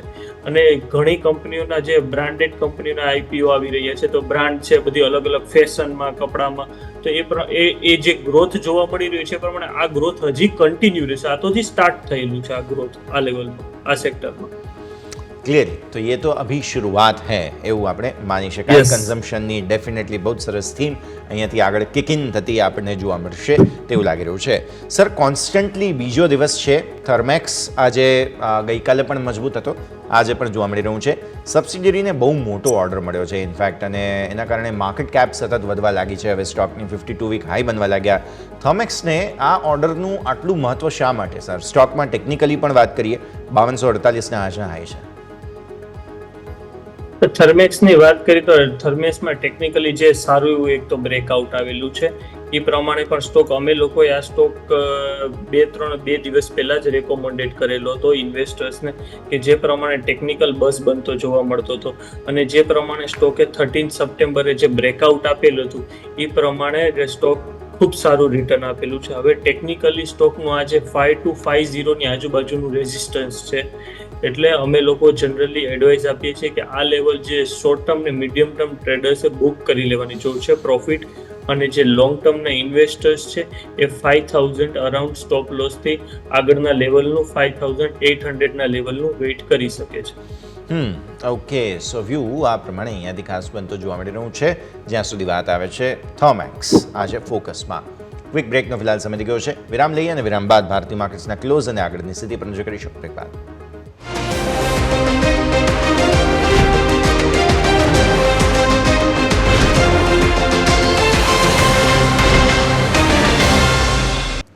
તો બ્રેક બાદ આપનું સ્વાગત છે ભારતીય માર્કેટ્સના ક્વિક ક્લોઝ પર. પહેલા નજર કરી લો તમે. અત્યારે ફિલહાલ પરિસ્થિતિ 25406 પર મામૂલી લીલા નિશાનમાં છે નિફ્ટી. બેંક નિફ્ટીએ છેલ્લે થોડું લોસીસ એક્સચેન્જ કર્યા અને એના કારણે થોડા લાલ નિશાનમાં ગયા છે આપણે 52145 પર. તો આ સ્થિતિમાં મામૂલી ઘટાડો તમને અહીંયા જોવા મળ્યો. મિડ કેપ સ્મોલ કેપ પણ લાલ નિશાનમાં જ બંધ થયા છે. સ્મોલ કેપ પર્ટિક્યુલરલી થોડું 0.5% આસપાસની વિશ્વલી તમને જોવા મળેલી છે. તો આ છે ભારતીય માર્કેટ્સનું ક્લોઝ. પણ આગળ વધીએ. IPO માર્કેટ્સ ખરેખર બઝિંગ છે અત્યારે ફિલહાલ, અને IPO માર્કેટ્સમાં જે પ્રકારનું એક્શન છે તે અત્યારે સૌ કોઈનું ધ્યાન ખેંચી રહ્યું છે. વધુ 2 નવા IPO છે કે જેના ડિટેલ્સ સાથે જોડાઈ રહ્યા છે મારા સહયોગી યોમિક. યોમિક, જણાવો આ IPO માર્કેટમાં અત્યારે ફિલહાલ જે બઝ બની રહ્યો છે બંને IPOની ડિટેલ્સ. હાઉસિંગ ફાઇનાન્સ એક ઘણું બમ્પર લિસ્ટિંગ આપણને જોવા મળી છે કે 114% પ્રીમિયમ સાથે લિસ્ટ થયો છે અને ઘણા મીમ વાયરલ થયા કે 7 दिन में पैसा डबल. અને એવા જ કંઈક બીજા 2 IPO છે કે જેની શરૂઆત ગઈકાલથી થઈ ગઈ છે. તેની આપણે તમને સૌ પહેલાં જણાવીશ. તો સૌથી પહેલાં હું તમને આર્કેડ ડેવલપર્સ કે જે ગઈકાલથી આપણને ઓપન થયો છે કે જેની ડિટેલ્સ તમને સૌથી પહેલાં જણાવું તો કંપની ઓપન ગઈકાલે થયો છે 16 તારીખથી અપ્લાય માટે, જેને તમે ગુરુવારે 19 તારીખ સુધી તમે એમાં અપ્લાય કરી શકશો, જેનું એલોટમેન્ટ તમને 20 તારીખે મળશે અને લિસ્ટિંગ તમને કંપની સેકન્ડરી માર્કેટમાં 24 તારીખે થતું જોવા મળશે. બીજો હું તમને બતાવીશ કે કંપનીની ફેસ વેલ્યુ. તો નેક્સ્ટ તમને સ્લાઇડમાં બતાવીશ કે જે કંપનીની જે ફેસ વેલ્યુ છે એ આપણને અહીંયા ₹10 પ્રતિ શેર જોવા મળી રહી છે. પ્રાઇસ બેન્ડ 121 થી 128 રૂપિયા અહીંયા જોવા મળે છે. લોટ સાઇઝ એક લોટ સાઇઝમાં આપણને 110 શેરનો સમાવેશ છે. કંપનીની ટોટલ ઇસ્યુ સાઇઝ આપણને ₹410 કરોડ જોવા મળી છે. એટલે કે કુલ 410 કરોડ કંપની આઈપીઓ દ્વારા એકત્રિત કરશે, જેમાંથી ફ્રેશ ઇસ્યુ કે જે કંપની બિઝનેસ માટે યુઝ કરશે એ આપણને 410 જોવા મળે છે. એટલે કે ટોટલી આપણને અહીંયા ફ્રેશ ઇસ્યુ છે, ઓએફએસ નથી, જે ઘણી સારી એવી વાત કહેવાય. અને બીજું કે જે લિસ્ટિંગ જે છે સ્વાભાવિક છે બીએસસી એનએસસી બંને ઉપર અહીંયા કંપની લિસ્ટ થતું જોવા મળશે. હવે કંપનીના ફંડામેન્ટલ આપણે જોઈ લઈએ કે કંપનીના ફંડામેન્ટલ શું કહી રહ્યા છે. કારણ કે સ્વાભાવિક છે કે આ જે કંપની છે રિયલ એસ્ટેટ ડેવલપમેન્ટ કંપની છે અને જે સ્પેસિફિક મુંબઈમાં કંપની કામ કરતી જોવા મળી રહી છે. હવે એક વખત કંપનીના ફંડામેન્ટલ આપણે જોઈએ તો 31 માર્ચ 2022માં કંપનીને 369 કરોડની કંપનીની એસેટ હતી, જે ગ્રો થઈને 2 વર્ષમાં 575 કરોડ, એટલે કે ઓલમોસ્ટ આપણને અહીંથી 70-80% ગ્રો જોવા મળે છે કંપનીના એસેટમાં. આવકની વાત કરું તો આવક 237 કરોડ હતી, જે વધીને આપણને 635 કરોડ, એટલે કંપનીએ રેવન્યુ પણ સારી એવી ગ્રોથ કરી છે. કંપનીનો નફો એટલે કે બોટમ લાઇનની વાત કરું તો કંપનીનો 50 કરોડનો નફો હતો 2022માં, જે વધીને 122 કરોડ, એટલે કે ડબલથી પણ અહીંયા આપણને વધુ જોવા મળે છે. અને કંપનીની બોરોઇંગની વાત કરીએ તો 64 કરોડથી વધીને માત્ર 69 કરોડ, એટલે કે બોરોઇંગમાં માત્ર ખાલી 5 કરોડનો જ વધારો જોવા મળે છે. એટલે કે ઓવરઓલ કંપનીની જે એસેટ, રેવન્યુ, નફો દરેકમાં સારો ગ્રોથ જોવા મળે છે, ઓલમોસ્ટ ડબલ થતું જોવા મળ્યું છે. એટલે ઘણા મજબૂત ફંડામેન્ટલ અહીંયાથી આપણે કહી શકાય છે. આ વાતથી આપણે આર્કેડ ડેવલપર્સની. હવે બીજો આઈપીઓ છે કે નોર્ધન આર્ક, કે જેની આપણે એક વખત તમને વાત કરવા માંગીશ. નોર્ધન આર્ક છે એ one type of NBFC company છે કે જે ઓવરઓલ વાત કરું તો loan financing, MSME financing, auto financing જેવા અલગ અલગ સેક્ટરમાં અહીંયાથી કંપની કામ કરે છે. તો આ કંપનીની ડિટેલ્સ સૌ પહેલાં જાણો તો કંપનીનો આઈપીઓ ઓપન ગઈકાલે થયો છે, આમાં પણ સોમવારે, જેને તમે ગુરુવાર સુધી અપ્લાય કરી શકશો. એલોટમેન્ટ કંપનીનું 20 તારીખ આવશે અને લિસ્ટિંગ કંપનીનું 24 તારીખ આપણને થતું જોવા મળશે. બીજું કે કંપનીને એવું ફેસ વેલ્યુની વાત કરવા માંગીશ તો કંપનીની ફેસ વેલ્યુ તમને જણાવવા માંગીશ નેક્સ્ટ સ્લાઇડમાં. તો કંપનીની ફેસ વેલ્યુ આપણને ₹10 જોવા મળી રહી છે. પ્રાઇસ બેન્ડ આપણને 249 થી 263 પ્રતિ શેર જોવા મળી છે. લોટ સાઇઝ આપણને 57 શેર છે. અહીંયા કંપનીની ઇસ્યુ સાઇઝ જોઈએ તો 777 કરોડ છે, જેમાં ફ્રેશ ઇસ્યુ આપણે જોઈએ તો 500 કરોડ છે અને ઓએફએસ એટલે કે 277 કરોડ છે. એટલે કે એવા જે ઓલરેડી એક્ઝિસ્ટિંગ ઇન્વેસ્ટર જે એક્ઝિટ લઈ રહ્યા હોય કે એમના આપણું ફંડ એમને આપવામાં આવશે 277 કરોડ. અને જે 500 કરોડ છે કંપનીના યુઝ જે બિઝનેસ માટે આપણને યુઝ થતું જોવા મળશે. નેક્સ્ટ વાત કરવા માંગીશું કંપનીના ફંડામેન્ટલ. તો કંપનીના ફંડામેન્ટલ શું કહી રહ્યા છે તો કંપનીના ફંડામેન્ટલ આપણે જોઈએ એસેટ તો કંપનીની 7,974 કરોડ કંપનીને 31 માર્ચ 2022માં હતું, જે વધીને 11,707 કરોડ જોવા મળી છે 31 માર્ચ 2024માં. કંપનીની આવકની વાત કરું તો 916 કરોડથી વધીને 1900 કરોડ, એટલે કે અહીંયા ડબલ આપણને રેવન્યુ થતી જોવા મળી છે 2 વર્ષમાં. કંપનીનો નફાની વાત કરું તો નફો 181 કરોડ હતો, જે અહીંયા પણ આપણને વધીને 317 કરોડ જોવા મળે છે. એટલે અહીંયા પણ આપણને 80% જેવો ગ્રોથ જોવા મળ્યો છે. અને કંપનીની બોરોઇંગ જે 5,982 કરોડ હતું, જે 9,047 કરોડ જોવા મળે છે. સ્વાભાવિક છે કે કંપની એનબીએફસી છે, એટલે કે કોઈ જગ્યાએથી પૈસા લેશે તો સામે બીજા કોઈને આપશે. એટલે કે અહીંયા આપણે બોરોઇંગમાં એટલું કંઈ ખાસ આપણને ગભરાવાની કોઈ જરૂર છે નહીં. પરંતુ કંપનીના એસેટ, રેવન્યુ અને નફા ઉપર આપણે ફોકસ આપીએ તો ઓવરઓલ આપણને કંપની પ્રોફિટેબલ જ જોવા મળી છે અને સારી એવો ગ્રોથ કર્યો છે. એટલે કે કંપનીનો ઓવરઓલ ફંડામેન્ટલ સારા છે. એટલે કે આપણે 2 આઈપીઓની વાત કરી કે આર્કેડ ડેવલપર્સ અને બીજું નોર્ધન આર્ક, કે બંનેના આપણને ફંડામેન્ટલ જોવા મળ્યા છે, ઘણા એવા સારા છે. એટલે કે કંઈ પણ આપણે ફંડામેન્ટલ અને ઓવરઓલ જે કંપનીનું જે બિઝનેસ છે કે આવનારા ફ્યુચર્સમાં પણ આપણને ગ્રોથ જોવા મળી શકે છે. તો કોઈ આપણે ગભરાવાની કે જરૂર છે નહીં. આઈપીઓમાં ઓવરઓલ રિસ્પોન્સ પણ આપણને સારો જોવા મળ્યો તો ગઈકાલે, કે પહેલા જ દિવસે બંને આઈપીઓ ફૂલ્લી સબસ્ક્રાઇબ થઈ ગયા છે, જે ઘણી એવી સારી વાત છે. તો આ આઈપીઓ છે કે જેની ઉપર તમારે નજર રાખવી જરૂરી છે. Over to yes. બિલકુલ, તો આ સંકેતો પણ જ રહેશે. ખૂબ ખૂબ આભાર યુમિક આપનો અમારી સાથે જોડાવા માટે થઈને. તો અત્યારે ફિલહાલ જે ઇનપુટ સામે આવી રહ્યા છે આઈપીઓના, તેના પર આપણે ધ્યાન પર રાખવાનું રહેશે. આગળ વધીએ અને ભારતીય માર્કેટ્સના ક્લોઝ પર નજર કરી લો. 25,418 34 પોઈન્ટ આસપાસની મજબૂતી સાથે સેટલ થયા છીએ અને 52,188 35 પોઈન્ટની મામૂલી મજબૂતી સાથે છેલ્લે લીલા નિશાનમાં ક્લોઝિંગ એટલીસ્ટ આપી દીધું. નિફ્ટી, બેંક નિફ્ટી બંને સ્મોલ કેપ 5%થી થોડી વધુની વેચવાલી અને મિડ કેપમાં પણ થોડી વેચવાલી સાથેનું ક્લોઝ. પહેલાં તો આજના ક્લોઝનું રિએક્શન લઈ લઈએ. કેવી રીતે જુઓ છો રવિ તમે? એકદમ ફ્લેટ ક્લોઝ, આમ પણ તમે કહ્યું જ હતું અવોઇડનો વ્યૂ, અને એ જ પ્રકારની કેન્ડલ તમે જુઓ તો દરરોજ બેંક નિફ્ટીમાં દોજી બની રહી છે અને નિફ્ટી તમે જુઓ તો એકદમ ફ્લેટ 25,450 એક ટોપ બની રહી છે અહીંયા સતત ચોથો દિવસ. હવે વાત કરીએ તો હવે એક્સપેક્ટેશન છે કાલનું માર્કેટ પણ આ જ રેન્જમાં રહેશે. વધારે પડતી માર્કેટને કે એક્સપેક્ટેશન હતી કે આજે તો કે 12 વાગ્યા પછી એક મુવમેન્ટ આવશે ઇન્ફ્લેશનના ડેટા, અને ઇન્ફ્લેશનનો ડેટા ઇન્ડિયા માટે પોઝિટિવ પણ આવ્યો, સારો એવો ઘટાડો જોવા મળ્યો WPI ના ડેટામાં. છતાં પણ માર્કેટ આ ડેડ માર્કેટ જ રહેલું છે. કાલે પણ માર્કેટને એક્સપેક્ટેશન છે કે કાલે પણ માર્કેટમાં નેરો રેન્જમાં ટ્રેડિંગ થતું જોવા મળશે. અને બીજું એ પણ ફેક્ટર છે ચાઇનાના માર્કેટ પણ બંધ છે, એટલે થોડા માર્કેટને કોઈ ક્લુ પણ નથી મળતા. એટલે જે છે હવે ફેડની મિટિંગમાં થર્સડે જ માર્કેટમાં મુવમેન્ટ જોવા મળી શકે છે. અને જે પ્રમાણે આજે તો જે મુંબઈમાં પણ ગણપતિ વિસર્જનનો દિવસ છે, એટલા માટે આ ઇન્ડિયન માર્કેટમાં વોલ્યુમ પણ ખાસું ઓછું જોવા મળી રહ્યું છે, કે જે રજા જેવો માહોલ જણાઈ રહ્યો છે માર્કેટને આજે પણ. ઓકે, સો વ્યૂ આ પ્રમાણે અહીંયાથી ખાસ બની રહ્યું છે. સાઇડવેઝ માર્કેટ છે, કંઈ ખાસ મેજર એક્શન નથી, ફોકસ રાખીશું. આગળ વધીએ સર, સ્ટોક સ્પેસિફિક આપણી ચર્ચા જે છે તેને યથાવત રાખીએ. આઈજીએલ અને એમજીએલ આજે ફોકસમાં હતા, બિકોઝ યુબીએસએ સેલ રેટિંગમાંથી બાય રેટિંગનું અપગ્રેડ કરી દીધું છે અને લક્ષ્ય કંઈક 700ના આપી દીધા છે. યુબીએસને આઈજીએલના ફંડામેન્ટલ સારા લાગે છે અને આઈજીએલ માટે કંઈક નાણાકીય વર્ષ 24થી 27માં 8.2% કેગર વોલ્યુમ ગ્રોથની અપેક્ષા છે, જે અત્યારે 4% આસપાસ છે. અને એમજીએલ પર યુબીએસએ બાય રેટિંગ આપ્યું છે, ઇનફેક્ટ કન્ટિન્યુ રાખ્યું છે એમ કહેવું જોઈએ આપણે. ટાર્ગેટ 1600થી વધારીને સીધા 2400 કરી દીધા. તો એમજીએલમાં આજે નવા રેકોર્ડ હાઈ આના કારણે બની ગયા હતા. સો આઈજીએલ એમજીએલ બંનેને ચર્ચા કરી લઈએ સર. સૌપ્રથમ આપણે ઓવરઓલ ગેસ સેક્ટરની વાત કરીએ, કારણ કે જે આઈજીએલ એમજીએલ છે એના એ સ્ટોક્સના પ્રાઇસીસ વધારે પડતા ડિપેન્ડ છે ગેસના પ્રાઇસીસ ઉપર. હવે જે પ્રમાણે ક્રૂડ ઓઇલના પ્રાઇસ ઘટી રહ્યા છે, છેલ્લા તમે જોયું છે 1-1.5 મહિનાથી ક્રૂડના પ્રાઇસીસ છે, યુએસએ જે પ્રોડક્શન વધારે છે ક્રૂડ ઓઇલનું કન્ટિન્યુ પ્રોડક્શન વધારે છે ઇન્ફ્લેશનને કંટ્રોલ લેવા માટે. તો તેના લીધે શું થયું છે, ક્રૂડ ઓઇલના પ્રાઇસ ડાઉન ગયેલા છે. ક્રૂડ ઓઇલના પ્રાઇસ ડાઉન ગયેલા છે તો તેને લીધે નેચરલ ગેસ છે તેનો યુઝેજ ઉપર પણ ઇફેક્ટ આવી રહી છે. કારણ કે જનરલી તમે જોતા હશો કે ઇન્ડિયામાં આપણે ક્રૂડના પેટ્રોલના અલ્ટરનેટ તરીકે સીએનજીની કાર ને બધું યુઝ કરતા હોઈએ છીએ, બટ હવે જે ડિફરન્સ છે ઘટતો જઈ રહ્યો છે. તો એ પ્રમાણે જે ગેસ સેક્ટર છે, હું અત્યારે જનરલી ભલે યુબીએસએ રેટિંગ આપેલું છે, પણ હું જનરલી ઇન્વેસ્ટર્સને અવોઇડ કરવાની સલાહ આપીશ, કારણ કે જ્યાં સુધી જો ક્રૂડ ઓઇલમાં મોમેન્ટમ, ક્રૂડ ઓઇલનો ડાઉનવર્ડ ટ્રેન્ડ રહેશે ત્યાં સુધી ગેસ સેક્ટરની કંપનીઝ અવોઇડ કરવાની સલાહ આપીશ.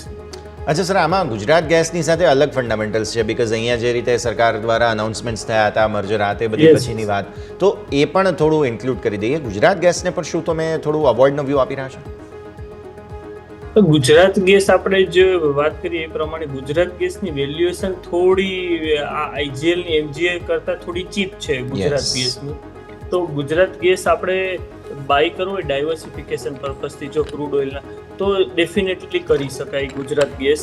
બટ વધારે મોમેન્ટમ ત્યારે જ જોવા મળશે જ્યારે ક્રૂડ ઓઇલના પ્રાઇસમાં આપણને વધારે ઉછાળો જોવા મળશે. જો ક્રૂડ ઓઇલના પ્રાઇસમાં ઉછાળો જોવા નહીં મળે તો પછી ગેસ સેક્ટર છે એ પણ ડાઉન જ ચાલશે. કારણ કે આ વખતે પણ જે વેધર ફોરકાસ્ટ છે, ગેસના પ્રાઇસને વેધર ફોરકાસ્ટમાં વધારે ઇફેક્ટ કરતું હોય છે.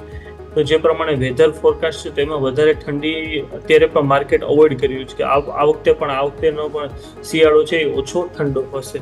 એ પ્રમાણે પણ મારું જે વેધર ફોરકાસ્ટ છે એના બેઝિસ પર નેચરલ ગેસના પ્રાઇસમાં એટલો વધારો જોવા નહીં મળે. પણ સાથે જો ક્રૂડ ઓઇલ વધશે તો ડેફિનેટલી એ પછી આપણે એમજીએલ અથવા ગુજરાત ગેસમાં પોઝિશન ક્રિએટ કરી શકીએ.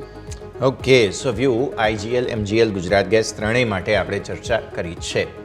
નેક્સ્ટ સ્ટોક સર, ઓલા ઇલેક્ટ્રિક પર નજર કરીએ, બિકોઝ અહીંયા 10%ની અપર સર્કિટ આજે જોવા મળી છે. રીઝન છે ગોલ્ડમેન સેશ અને BOFA-ML આ બંને તરફથી ખરીદદારી જે છે તે આવતી જોવા મળી, અને ખરીદદારી કરતાં એમ કહેવું જોઈએ બાયના રેટિંગ એમણે આપ્યા છે.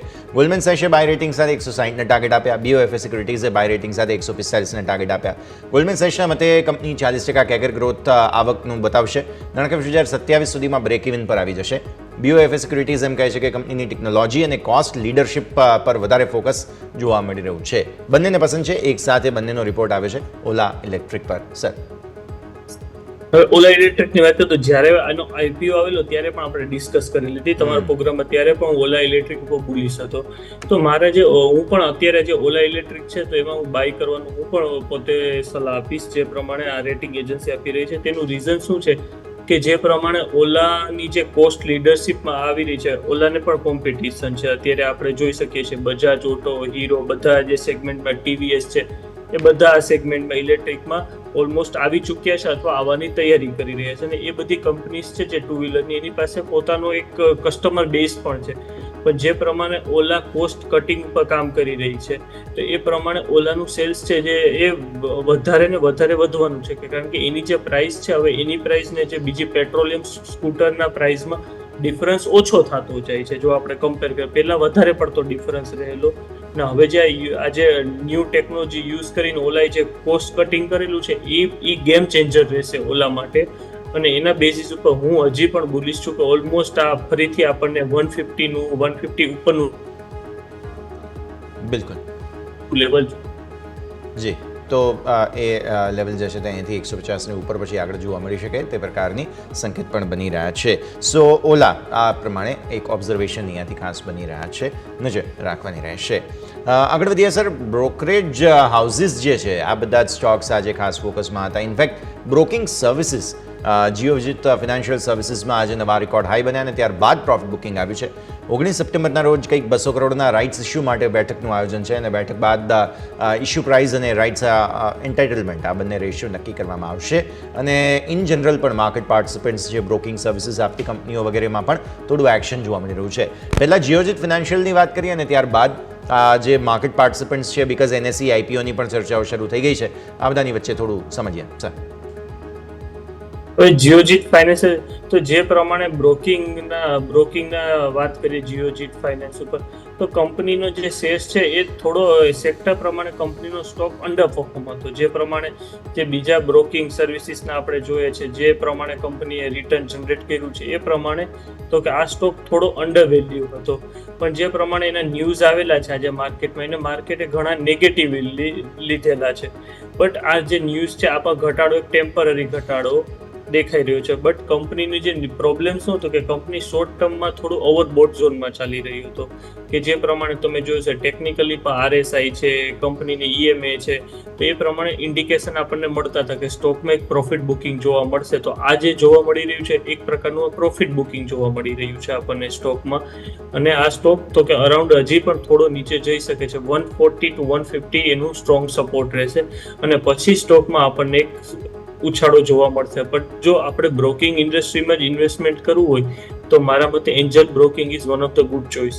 કારણ કે કંપની જે પ્રમાણે કંપની જે સેલ્સ જનરેટ કરીને એન્જલ બ્રોકિંગ જે દર મંથલી ક્લાયન્ટ એડ કરી રહી છે એ પ્રમાણે એન્જલ બ્રોકિંગ વધારે સારી રીતે પરફોર્મ ને એની વેલ્યુએશન વાઇઝ પણ એન્જલ બ્રોકિંગ ઘણો ચીપ છે અને કંપનીના જે રિઝલ્ટ છે અને ટેકનિકલ વાઇઝ પણ આપણે કોઈ ઓવરબોટ ઝોનમાં હજી સુધી એન્જલ બ્રોકિંગ આવેલો નથી. તો મારી જો બ્રોકિંગ ઇન્ડસ્ટ્રીઝમાં વાત કરવાની રહેશે સ્ટોક્સ, તો હું એન્જલ વન સાથે જઈશ. તો એન્જલ વન બ્રોકિંગ કંપનીઓની અંદર અત્યારે ફિલહાલ પસંદ પડી રહ્યું છે, નજર જરૂરથી રાખવાની રહેશે. આગળ વધીએ બીજા સ્ટોક્સ પર્ટિક્યુલરલી નજર કરીએ. સંવર્ધન મધરસન આજે ખાસ ફોકસમાં હતો સર. 6400 કરોડ રૂપિયાનો ક્યુઆઈપીની પણ સિઝન ચાલી રહી છે અત્યારે. 189 પર શેર પર 2% ડિસ્કાઉન્ટ પર એમણે ક્યુઆઈપી લાવ્યા છે, પણ ત્યારબાદ સ્ટોકમાં જબરદસ્ત એક્શન જોવા મળેલું છે. તો સંવર્ધન મધરસનને એક વખત સમજી લઈએ સર આપણે. યસ, તો પહેલા તો સૌપ્રથમ હું મધરસનની તમને ટેકનિકલ વાત કરીશ કે ટેકનિકલી મધરસન અત્યારે જે ઈએમએનું જે રેઝિસ્ટન્સ છે બ્રેક કરી ચૂક્યો છે. અત્યારે જે શોર્ટ ટર્મ માટે અરાઉન્ડ મધરસન 230 to 240 નો ટાર્ગેટ બની રહ્યું છે મધરસનનો. અને જે પ્રમાણે ઓટો સેક્ટરે જે પ્રમાણે રિટર્ન આપ્યું છે એ પ્રમાણે ઓટો એન્સિલરીઝ હજી પણ થોડી અંડર વેલ્યુ દેખાઈ રહી છે. તો હવે ધીરે ધીરે ઓટો એન્સિલરીઝમાં મુવમેન્ટ આવવાનું ચાલુ થયું છે. અને બીજું છે મધરસન છે ઘણા સમયથી તો કે સ્ટોક એક રેન્જ બાઉન્ડ ટ્રેડિંગ થયું હતું કોન્સોલિડેશન ફેઝમાં, તો એ ધીરે ધીરે હવે બહાર આવી રહ્યું છે. અને કંપનીના ફંડામેન્ટલ પણ વાત કરીએ તો જો કોઈને લોંગ ટર્મ ઇન્વેસ્ટમેન્ટ માટે પણ ખરીદવો હોય તો પણ ઘણો સારો સ્ટોક છે. કંપનીનો પી રેશિયો ઘણો લો છે અને એ પ્રમાણે ટેકનિકલે પણ હવે જે પ્રમાણે મોમેન્ટમ ઇન્વેસ્ટર્સ પણ ખરીદી શકે છે કે જેનું 191નું એક સ્ટ્રોંગ રેઝિસ્ટન્સ હતું જે ઘણા દિવસથી ક્રોસ કરવાનું ટ્રાય તો જે એને તોડેલું છે 2 દિવસ પહેલા. તો એ પ્રમાણે મધરસનમાં પણ અમારો વ્યૂ પોઝિટિવ છે અત્યારે. ઓકે, સો વ્યૂ પોઝિટિવ અત્યારે ફિલહાલ સંવર્ધન મધરસન માટે બનતો જોવા મળી રહ્યું છે. અને પણ નજર રાખીએ કેમ કે સ્ટોકમાં 2-4 દિવસથી જબરદસ્ત એક્શન જે છે તે ભરપૂર રહેતું આપણને જોવા મળ્યું હતું. આગળ વધીએ સર. નેક્સ્ટ પહેલાં તો ટ્રાવેલ ટુરિઝમની વાત કરવી જરૂરી છે બિકોઝ આપણે ફરી એકવાર ફેસ્ટિવ સિઝનમાં આગળ વધી રહ્યા છીએ. ટ્રાવેલ ટુરિઝમ પીક પર હશે. એરપોર્ટ ટ્રાફિક ડેટા સામે આવ્યા હતા, એ ટ્રાફિકના આંકડા તો સારા જ ગ્રોથ બતાવી રહ્યા છે. એક પહેલાં એ ઇન્ડસ્ટ્રીની વાત કરીએ અને ત્યારબાદ સ્પાઇસ જેટ મારે સમજવું છે બિકોઝ અહીંયા પણ ક્યુઆઈપી તમને જે છે તે જોવા મળી રહ્યું છે અને 3000 કરોડના ક્યુઆઈપીને કારણે અહીંયા 5% ઘટાડો જોવા મળ્યો. સ્ટોક બહુ વોલેટાઇલ છે. સો પહેલાં થોડું સેક્ટર સમજાવો અને ત્યારબાદ સ્પાઇસ જેટ પર્ટિક્યુલરલી સમજીએ. માત્ર બીએસસી પર છે પણ ડેફિનેટલી વાત કરવી જરૂરી. ઓકે, હવે સૌપ્રથમ હું તમને આપણે એવિએશન સેક્ટરની વાત કરીએ કે જે પ્રમાણે એવિએશન સેક્ટરમાં આપણને ખબર છે કે અત્યાર સુધી ઇન્ડિયામાં એક જ કંપનીએ પ્રોફિટ કરેલો છે. જો આપણે જોવા જઈએ તો એ છે ઇન્ડિગો એરલાઇન્સ. બાકીની બધી એરલાઇન્સ લોસ કરે છે. તેનું સૌથી મોટું રીઝન શું છે? એ છે એની ઓપરેશનલ એફિશિયન્સી. જે પ્રમાણે સ્પાઇસ જેટ છે એને વારંવાર ફરિયાદ આવે છે, ફ્લાઇટ લેટ થવાની અથવા કોઈને કોઈ ટેકનિકલ ઇસ્યુને લીધે કંપનીના ઓપરેશનમાં રૂકાવટ આવતી હોય છે, બરાબર છે. તો એને લીધે કંપનીનું જે ભવિષ્યનું હવેનું જે ક્વાર્ટર આવશે ઓક્ટોબરમાં, જે લાસ્ટ જૂન જુલાઈ જે બરાબર છે, જે જુલાઈ ઓગસ્ટ સપ્ટેમ્બર એ ક્વાર્ટરના પણ રિઝલ્ટ વધારે ખરાબ આવી શકે છે. કારણ કે આ છેલ્લા 2 મહિનામાં કંપનીની ઘણી ફ્લાઇટ કેન્સલ થયેલી છે, એ સ્પેશિયલી ઇન્ટરનેશનલ રૂટ્સ. તો એ પ્રમાણે હું પોતે સ્પાઇસ જેટમાં મારો વ્યૂ બેરિશ છે, જે ઇન્વેસ્ટર્સને હું કમ્પ્લીટલી અવોઇડ કરવાની સલાહ આપું છું. જે પ્રમાણે તમે વાત કરી વોલેટિલિટી જોવા મળે છે, બટ જે પ્રમાણે ઓપરેશનલ ઇસ્યુઝ છે કંપનીમાં એ કોઈ QIP થી સુધરી જવાના નથી. કંપનીને 2-3 લીગલ ઇસ્યુઝ પણ કંપની ફેસ કરી રહી છે. અને જે પ્રમાણે કંપનીનો હમણાં જ એક ડેટા આવેલો તો ફ્લાઇટ ડીલેનો DGCA જે લોન્ચ કરેલ, તો એમાં સૌથી વધારે સારી અને અકાશા એરલાઇન્સની એક્યુરેસી આ મહિને પણ 75 to 76% અરાઉન્ડ હતી, જ્યારે સૌથી ખરાબ સ્પાઇસ જેટની હતી એક્યુરેસી ટાઈમ ટેબલ પ્રમાણે, બરાબર છે. તો એ પ્રમાણે મારો વ્યૂ અત્યારે પણ સ્પાઇસ જેટમાં જો કોઈને પણ હજી સ્ટીલ એવિએશન સેક્ટરમાં જવું હોય તો ઇન્ડિગો આપણી પાસે એક જ ઓપ્શન છે. ક્લિયરલી તો ઇન્ડિગો અહીંયાથી ખાસ બેસ્ટ ઓપ્શન ટ્રાવેલ ટુરિઝમ માટે બનતું જોવા મળી રહ્યું છે, નજર રાખવાની રહેશે. આગળ વધીએ, ક્વિક બ્રેકનો ફિલહાલ સમય ગયો છે. બ્રેક લઈશું અને બ્રેક બાદ આપણી ચર્ચાને આગળ યથાવત રાખીએ.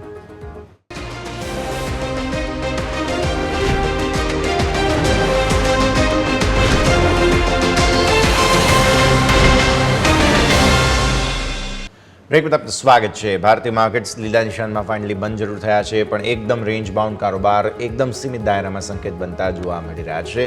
આ સ્થિતિમાં આગળ વધીએ અને હવે ખાસ અન્ય જે સ્ટોક સ્પેસિફિક કાઉન્ટ્સ જે સેક્ટર્સ છે તેને ચર્ચા કરીશું. નેક્સ્ટ સ્ટોક રવિ આપણે ચર્ચા કરવાનું છે તે છે ઇન્ડો કાઉન્ટ ઇન્ડસ્ટ્રીઝ. અમેરિકા સ્થિત સબસિડિયરી છે, તેમાં તેમણે જે છે તે ખાસ આ સબસિડિયરી દ્વારા ફ્લુવીટેક્સ USA કરીને કંપની છે કે જેમાં હિસ્સો ખરીદ્યો છે. અને એક સારી વાત એ છે કે બાકીનો હિસ્સો પણ ખરીદવાના એક્સક્લુઝિવ રાઇટ્સ તેમની પાસે જ છે. એટલે ભવિષ્યમાં હિસ્સો 100% કરવો હોય તો તેના માટે પૈસા પણ નક્કી થઈ ગયા છે અને હિસ્સો ખરીદવાની પાર્ટી પણ નક્કી થઈ ગઈ છે, અને તે પોતે આ ઇન્ડો કાઉન્ટ જ રહેશે. બહુ મહત્વપૂર્ણ ડેવલપમેન્ટ છે કંપની માટે અને સ્ટોકમાં સારી તેજી આજે જે છે તે જોવા મળી હતી. સર, સૌપ્રથમ વાત કરીએ ઇન્ડો કાઉન્ટ જે સેગમેન્ટમાં છે, જે આપણને ખબર છે કે ઇન્ડો કાઉન્ટ ટેક્સટાઇલ સેક્ટરની કંપની છે. તો જે પ્રમાણે ટેક્સટાઇલ સ્ટોક્સમાં જે પ્રમાણે એક તેજી જોવા મળી રહી છે તો એ પણ ખૂબ સારી છે. આપણે જોઈ રહ્યા છીએ ઘણા ટાઈમથી ટેક્સટાઇલ સ્ટોક્સ અંડર વેલ્યુ હતા. કોઈ પણ તમે ટેક્સટાઇલ ઇન્ડસ્ટ્રીઝનો સ્ટોક ચૂઝ કરી લો, અને ટેક્સટાઇલ ઇન્ડસ્ટ્રીઝે ઘણા ટાઈમથી રિટર્ન પણ નથી આપેલું સારું. ને હવે જે પ્રમાણે એનામાં બસ બનતો જોવા મળે છે એ પ્રમાણે સૌપ્રથમ તો ટેક્સટાઇલ ઇન્ડસ્ટ્રીઝ ઘણી સારી છે. હવે આપણે પર્ટિક્યુલર વાત કરીએ તો ઇન્ડો કાઉન્ટ, તો ઇન્ડો કાઉન્ટમાં જે રેલી છે એ આપણે જોવા મળી રહી છે ટ્રેડિંગ કરતાં ડિલિવરી બેઝ રેલી વધારે જોવા મળી છે. કારણ કે કન્ટિન્યુ એમાં જે વોલ્યુમ હું જોઈ રહ્યો છું છેલ્લા ઘણા ટાઈમથી, તો એ ડિલિવરી બેઝ વોલ્યુમ થઈ રહ્યું છે. ડિલિવરી પર્સન્ટેજ કન્ટિન્યુ ઓલમોસ્ટ 50%ની ઉપર જ જોવા મળે છે. એટલે લોકો ટ્રેડિંગ નથી કરી રહ્યા, લોકો ડિલિવરી બેઝ બાઇંગ કરી રહ્યા છે. તો એ પ્રમાણે મારો વ્યૂ છે કે ઇન્ડો કાઉન્ટ હજી પણ વધારે વધી શકે. પર્ટિક્યુલરલી એક તો સેક્ટર ખૂબ સારું છે, પ્લસ કંપનીમાં જે પ્રમાણે ડિલિવરી બેઝ બાઇંગ થયું છે એ પ્રમાણે વિષયમાં આવનારા દિવસોમાં મારો ટાર્ગેટ એમાં 550 to 600 વચ્ચેનો રહેશે. 560 સુધી આગળ જતા ઇન્ડો કાઉન્ટ બહુ જ ઇન્ટરેસ્ટિંગ સ્ટોક, નજર રાખવાની રહેશે. આગળ વધીએ સર, નેક્સ્ટ સ્ટોક TVS મોટર્સની તો આપણે વાત કરી, પણ TVS હોલ્ડિંગ્સની મારે વાત કરવી છે. બિકોઝ TVS મોટર્સ પાસે એક સબસિડિયરી હતી TVS ડિજિટલ, જેને TVS હોલ્ડિંગ્સમાં ટ્રાન્સફર કરી દેવામાં આવી છે અને હવે 100% હિસ્સો જે છે તે TVS હોલ્ડિંગનો રહેશે. આપણે પહેલાં પણ ચર્ચા કરી છે કે હોલ્ડિંગ કંપનીઓમાં બહુ જબરદસ્ત તેજી પાછલા 2-3 વર્ષમાં આઈ ગેસ જોવા મળી છે, અને એમાં પણ આ TVS હોલ્ડિંગ્સે પણ બહુ જ સારા રિટર્ન્સ આપેલા છે. સમજાવો સર, આ સબસિડિયરી ટ્રાન્સફરની તો એક કારણ છે, પણ મેઇન તો મારે હોલ્ડિંગ કંપનીઓની ખાસ વાત કરવી હતી, એટલા માટે પણ અત્યારે આપણે પુલઅપ કરી રહ્યા છીએ TVS હોલ્ડિંગ્સને. સર, હવે TVS હોલ્ડિંગની વાત કરું તો જે પ્રમાણે કંપનીમાં હું લાસ્ટ છેલ્લા 2 મહિનાથી ટ્રેક કરી રહ્યો છું, જે પ્રમાણે એમાં બાઇંગ થઈ રહ્યું હતું તો એ પ્રમાણે TVS હોલ્ડિંગ ઘણો સારો સ્ટોક છે, પણ હવે થોડો અત્યારે મારા મત પ્રમાણે થોડો કોન્સોલિડેશન ઝોનમાં ચાલી રહ્યો છે.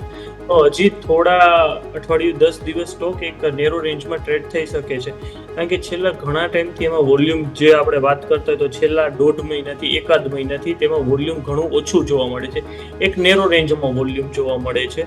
તો એ પ્રમાણે જો કોઈને મોમેન્ટમ ઇન્વેસ્ટર્સને બાય કરવું હોય શોર્ટ ટર્મ માટે તો અમારી અવોઇડ કરવાની સલાહ છે. બટ હા, કંપની ઇન્વેસ્ટમેન્ટ વાઇઝ ઘણી સારી છે, કંપની વેલ્યુએશન વાઇઝ ઘણી સારી છે, કંપનીની જે પ્રોડક્ટ્સ છે, કંપનીનો જે બિઝનેસ છે એનો પણ ગ્રોથ, જે ઓટો પાર્ટ્સની આપણે જે મેં વાત કરી, મધરસનમાં પણ વાત કરી કે ઓટો એન્સિલરીઝ ઓટો પાર્ટ્સ છે એમાં એક મોટી તેજી આપણને આઈ થિંક 1-2 મહિના પછી જોવા મળી શકે છે. તો આ સ્ટોક જો કોઈ ઇન્વેસ્ટર્સને બાય કરવો હોય તો એના માટે ઘણો સારો છે, બટ શોર્ટ ટર્મ ટ્રેડરે અવોઇડ કરવાની સલાહ આપીશ, કારણ કે કોન્સોલિડેશન ઝોનમાંથી પસાર થઈ રહ્યું છે. ઓકે, સો કન્સલ્ટેશન ઝોનમાંથી પસાર થવાને કારણે થઈને આ એક કાઉન્ટર છે કે જેને ધ્યાન પર આપણે રાખવાનું રહેશે. નેક્સ્ટ સર, સંદૂર મેંગનીઝની વાત કરી લઈએ, બિકોઝ અગેન QIPની થીમ અહીંયા આવી રહી છે, 1000 કરોડ રૂપિયા આસપાસનો QIP પ્લસ માઇનિંગ મિનરલ્સ. તમે જુઓ તો લેટલી અહીંયા એક બઝ પણ બની રહ્યો છે, અને ભારતીય જેટલા પણ સ્ટોક્સ છે માઇનિંગની સાથે જોડાયેલા તે બધામાં બઝ બની રહ્યો છે, એમાં પણ સંદૂર મેંગનીઝ. અને કઈ રીતે સમજવું જોઈએ સર આપણે સ્ટોક? હવે સૌપ્રથમ હું જે સંદૂરની વાત કરું તો જે આયરનની એનું કંપની કામ કરી રહી છે સંદૂર. તો હવે સંદૂરમાં તો કે આયરન ઓરના પ્રાઇસ આપણે ખબર છે ઘણા ઘટી રહ્યા છે ઇન્ટરનેશનલ માર્કેટમાં, જે પ્રમાણે આપણે જોયું NMDCમાં પણ છેલ્લા 1 મહિનામાં ઘટાડો જોવા મળેલો, તો એનું પણ રીઝન એ હતું, બરાબર. એટલે જે મિનરલ સ્ટોક્સમાં અમુકમાં જે આયરન ઓરના જે પ્રાઇસીસ ઘટી રહ્યા છે ઇન્ટરનેશનલ માર્કેટમાં, તો એ આ નેગેટિવ ઇફેક્ટને લીધે થોડો એનો પ્રાઇસ ઘટેલો છે. બટ આવનારા દિવસોમાં અત્યારે કંપનીનો સ્ટોક જો કોઈને પણ ખરીદવો હોય તો હમણાં હું થોડો ટાઈમ માટે અવોઇડ કરવાની સલાહ આપીશ. અરાઉન્ડ 460 to 470 ની આજુબાજુ તમે આ સ્ટોક ખરીદી શકો છો, બીકોઝ આયરન ઓરના પ્રાઇસ કન્ટિન્યુ ઇન્ટરનેશનલ માર્કેટમાં ડાઉન જઈ રહ્યા છે. તો એ પ્રમાણે હજી સ્ટોક થોડો વેલ્યુએશન વાઇઝ મને થોડો વધારે દેખાઈ રહ્યો છે. અરાઉન્ડ 470 ની આજુબાજુથી બાય ઓન ડીપ સ્ટ્રેટેજી સાથે ખરીદવાનું ચાલુ કરી શકાય. ઘટાડે ખરીદવાની સલાહ તમને અહીંયાથી બનતી જોવા મળી રહી છે, તે છે આ સ્ટોક, પર્ટિક્યુલરલી સંદૂર મેંગનીઝ. નજર રાખીશું. અને સર, આ સાથે જ સમય થઈ ગયો છે રજા લેવાનો, જેટલી આપણે ચર્ચા કરી આપના ડિસ્ક્લોઝર્સ. યસ, જે મેં આજે જે 2-3 સેક્ટરની વાત કરી અને ટાટા મોટર્સને બાય કરવાનું રેકોમેન્ડેશન આપેલો, તેમાં મારું અથવા મારા કોઈ ફેમિલી મેમ્બર્સનું હોલ્ડિંગ નથી. અને મારી એક સલાહ રહેશે, જ્યારે પણ તમે ઇન્વેસ્ટમેન્ટ કરો તો તમારા ફાઇનાન્શિયલ એડવાઇઝરની સલાહ અચૂક લેજો. બિલકુલ. ખૂબ ખૂબ આભાર રવિ આપનો અમારી સાથે જોડાવા માટે અને આજની આ સમગ્ર ચર્ચામાં ભાગ લેવા માટે. Thank you sir. તો ભારતીય માર્કેટ્સ દર્શક મિત્રો એકદમ ફ્લેટ લેવલ પર આવીને ક્લોઝ થતા જોવા મળેલા છે. છેલ્લે થોડું સેટલ થતા થતા લીલા નિશાનમાં પણ આવી ગયા, પણ રેન્જ બાઉન્ડ છે, એકદમ ઠંડો કારોબાર છે. અને હજુ તો આજે મીટિંગની શરૂઆત આજે સાંજે થશે, જે આવતીકાલે અનાઉન્સમેન્ટ્સ પછી આવવાના છે. અને આપણા માર્કેટ માટે તો ગુરુવારે સવારે તેનું રિએક્શન US ફેડ દ્વારા જે છે તે ખાસ વ્યાજદરોનું પરિવર્તન થાય ન થાય તેના ઉપર આપણા સૌ કોઈ નજર છે. એટલે ભારતીય માર્કેટ્સ ડેફિનેટલી એક બહુ જ ઇન્ટરેસ્ટિંગ જગ્યા પર આવીને ઊભા છે. બસ થોડા કન્સોલિડેશનના ફેઝમાંથી સમય પસાર કરી અને બહાર આવવાની જરૂર રહેશે. આ સરે જ આ શોમાં હાલ બસ આટલું જ. મને યશના આપજો રજા. આગળના અપડેટ્સ માટે આપ જોતા રહો ન્યૂઝ કેપિટલ ગુજરાત.